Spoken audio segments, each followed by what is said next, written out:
Let's see, how do I explain this? I'm a bastard. And before you make any smart comments, I mean the fatherless kind.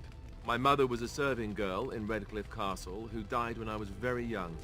Our Lehman wasn't my father, but he took me in anyhow and put a roof over my head. He was good to me, and he didn't have to be. I respect the man, and I don't blame him anymore for sending me off to the Chantry once I was old enough. I know who I was told was my father. He died even before my mother did, anyhow. It isn't important. Our Lehman eventually married a young woman from Orlais, which caused all sorts of problems between him and the king because it was so soon after the war. But he loved her.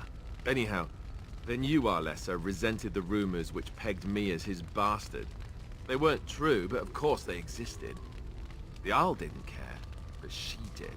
So off I was packed to the nearest monastery at age 10. Just as well. The Arlessa made sure the castle wasn't a home to me by that point. She despised me. I wasn't raised as the Arl's son, though, if you're picturing that. I slept in hay, out in the stables, not on silk sheets. I remember I had an amulet with Andraste's holy symbol on it. The only thing I had of my mother's. I was so furious at being sent away, I tore it off and threw it at the wall and it shattered. Stupid, stupid thing to do. The Arl came by the monastery a few times to see how I was, but I was stubborn. I hated it there, and blamed him for everything. I was young and resentful and not very pious. Of course I blamed him. I remember screaming at him like a little child. Well, I was a child, so I doubt he was surprised. And eventually, he just stopped coming.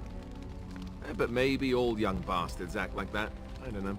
All I know is that the Arl is a good man, and well loved by the people. He also was King Caelan's uncle, so he has a personal motivation to see Loghain pay for what he did. Anyway, that's really all there is to the story.